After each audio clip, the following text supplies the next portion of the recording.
What's going on, everybody? Welcome back to a brand new BorderlineSellers video. It's Brian back again. Today I'm going to kind of hopefully try to keep the video not too long. Just going to kind of go do an update on the book sale that I had a few months back. If y'all remember the video, it was 4 pallets of books it was supposed to be $25 a pallet, but he ended up selling me all 4 pallets for $80.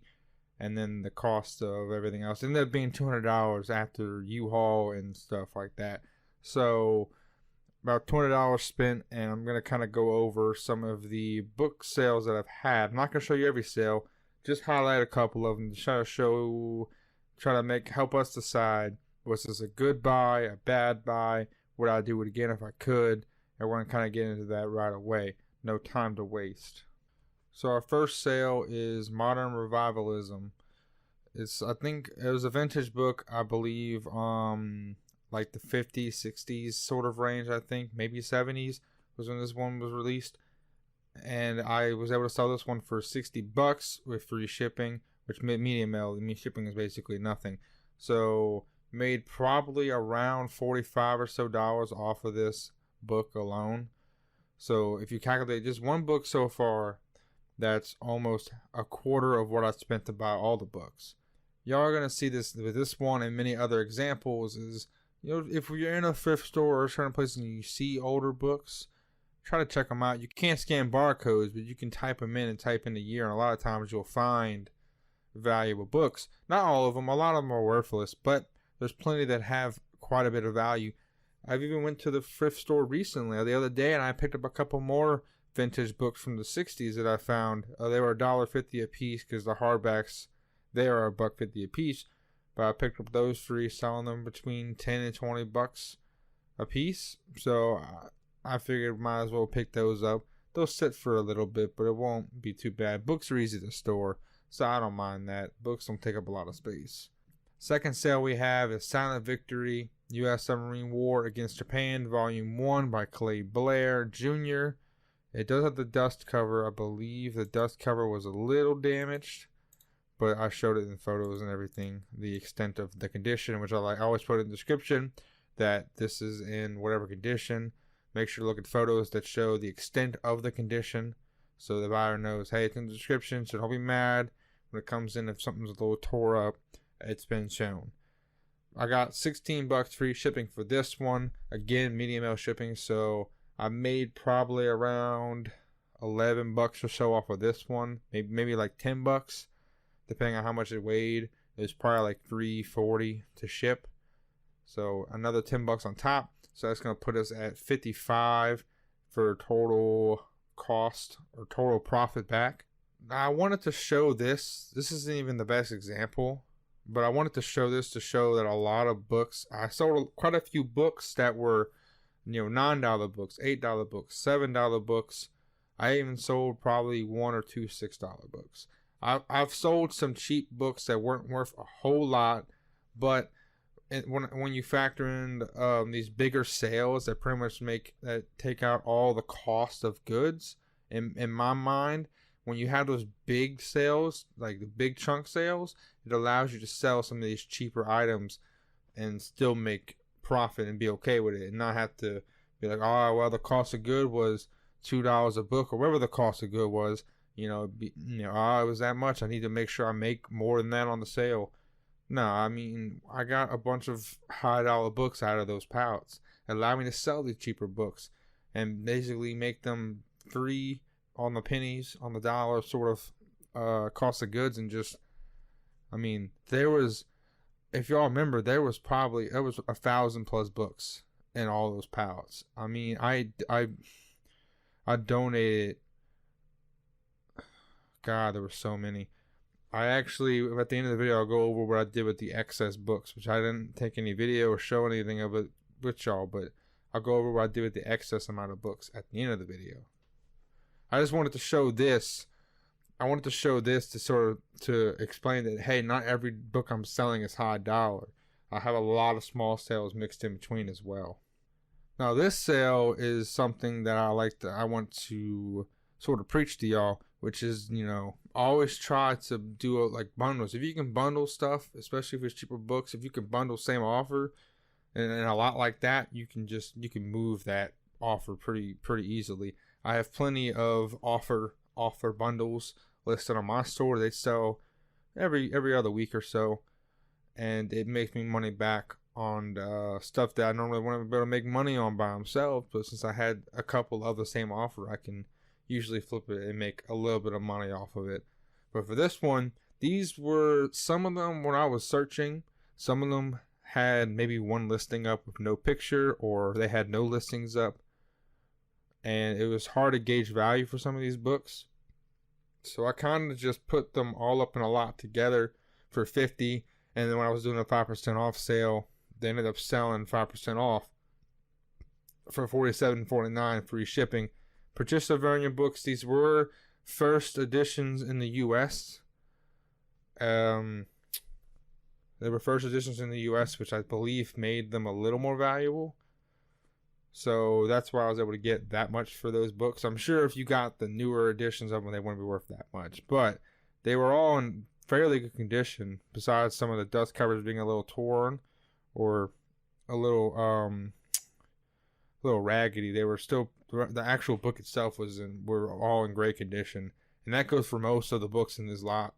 In this lot I got, most of these books were in fabulous condition. They were surprising considering the fact that they were all chucked in these pallets.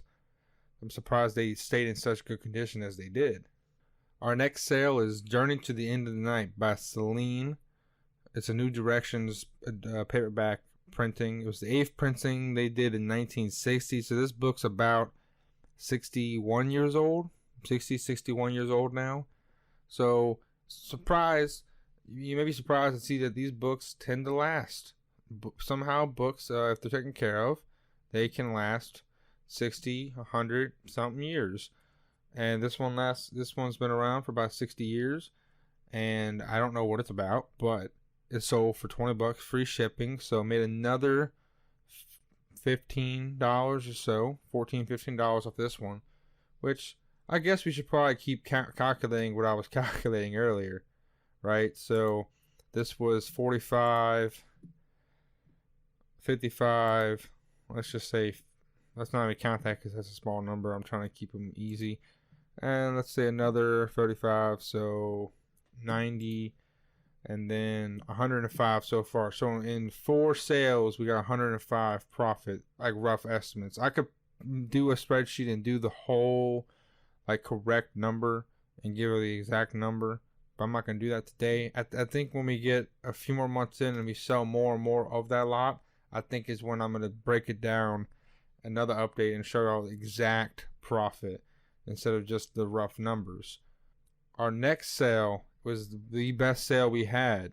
As of this date, this is the best book. I think this is the best book we have one book I think that was listed higher price than this one, but this is the best sale we've had out of that lot. It's The Political Thought of the American Revolution.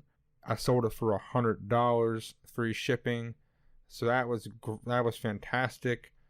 I mean, I didn't expect this to be worth as much, but it was very worthwhile when I sold this, because it was sort of I couldn't really find comps for it on eBay, so I kind of threw it up for whatever price I thought, okay, let's put it up for 100 and let's just see if it'll sell.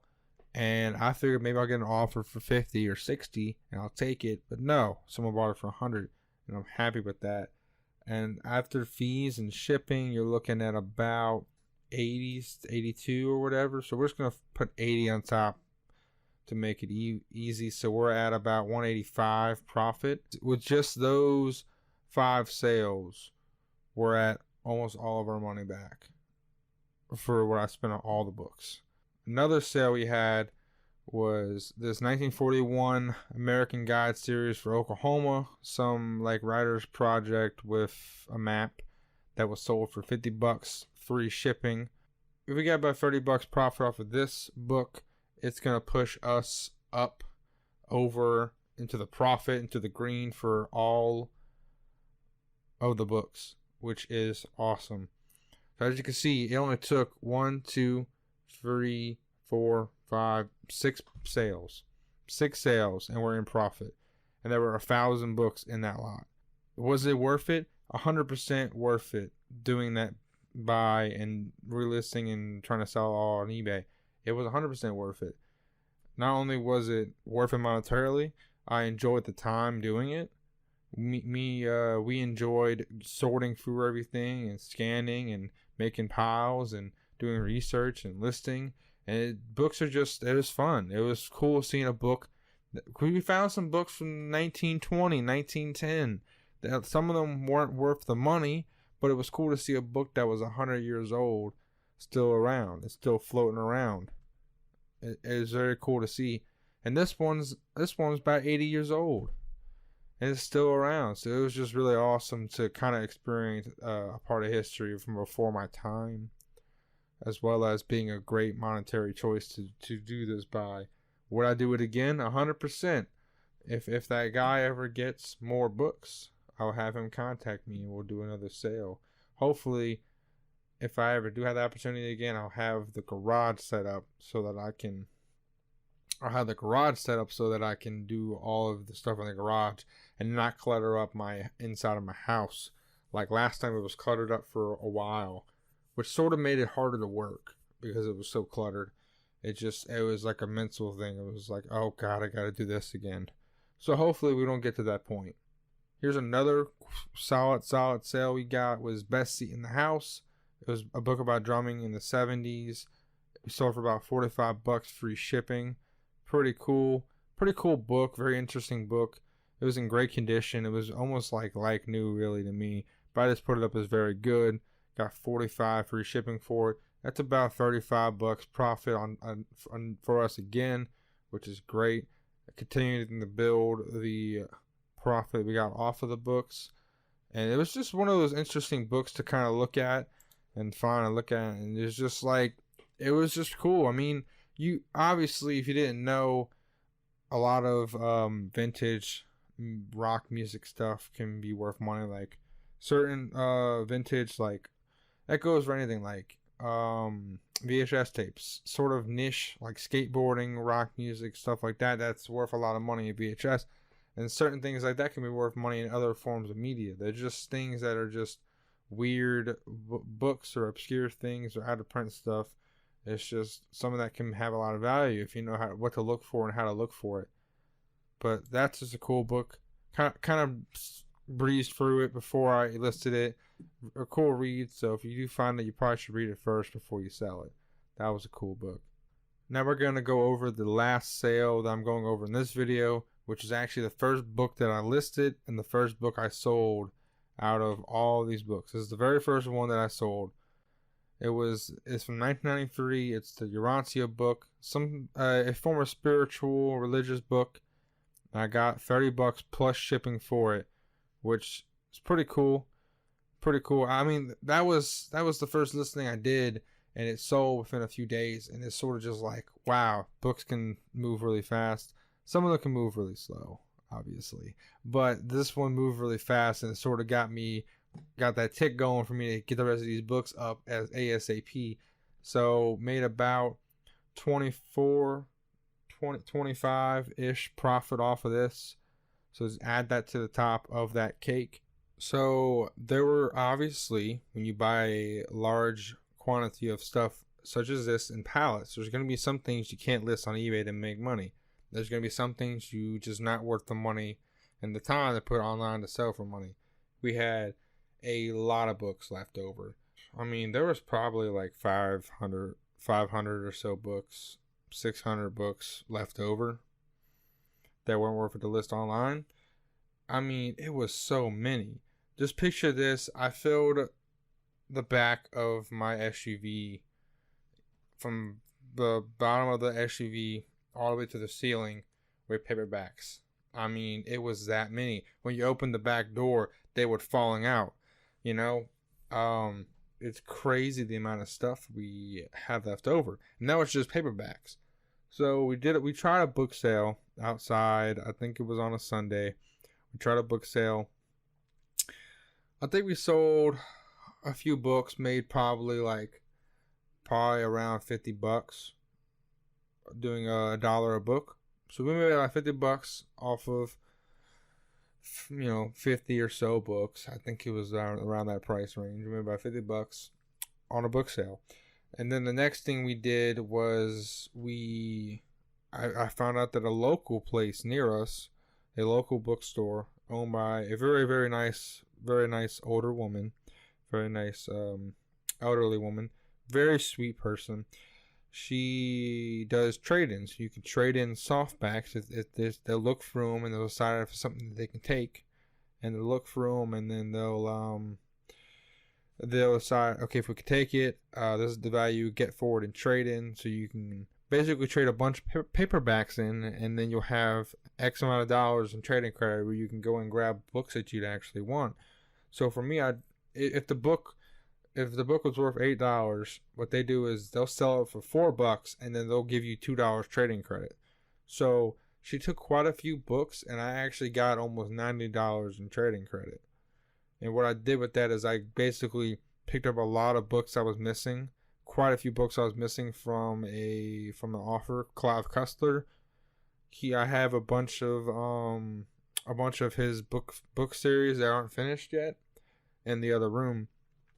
I think now I'm missing like 1 or 2 books a set for most of his sets that I'm gonna find the other 2 books or so and then sell all of his complete sets and make money on eBay like that. So I basically got rid of a lot of paperbacks and was able to, stuff I couldn't sell and make money on, and was able to get stuff that I could easily sell.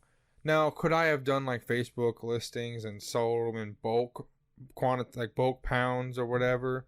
I could have done that, but I felt like it was much easier just to get rid of that area of space, like get rid of that amount of stuff like that, clear that space up, and then I'll be able to get something in that I can actually sell easier. So that was a lot better for me. But we had all the hardbacks still because she won't accept hardbacks. So we had all these hardbacks still. So what we did with those was we took those and essentially we basically kept posting them on Facebook like, hey, we have about 300 or so books. I mean, I kind of counted like stacks. We had probably like 300 hardbacks. And we had them up for prices and nobody was biting on them We were trying to clear it out. Nobody was trying to take them. So we got down to like $50 and we're like, look, just come pick them up. We'll help you load up in your car or whatever, your truck. Just come pick them up, give us $50 and we'll be all right. So someone came and picked them up for $50. So pretty much just clear out that space. I mean, they were taking up a lot of space. So we cleared all that out. So even before you count all of these eBay sales and before you count all this eBay money right here, like before we count all this towards the cost of the books, we could just throw that $100 in right away. But we made it off of the excess stuff. So we're quite in the green on the books is what I'm trying to say. So 100% great buy from me. I enjoyed every moment of it so far. And I hope to do another update for y'all in a few months. Try to do a spreadsheet of sorts to break down exact profit I've made off of everything, which would be a lot better, I think, to show how good of a buy it was for us. But we enjoyed it though. We enjoyed it a lot. So would I suggest you do it? I don't know. That's up to you. If you think the work is worth it and you think there's enough value there, go for it.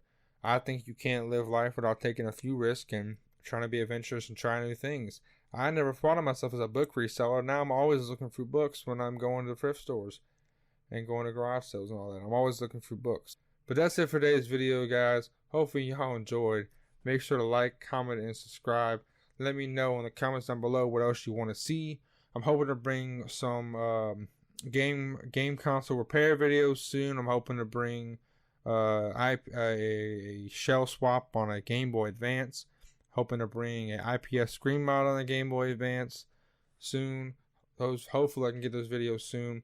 Hoping to bring back some more, bring some thrift store videos in the store or at the garage sale videos, like hunting with me type stuff.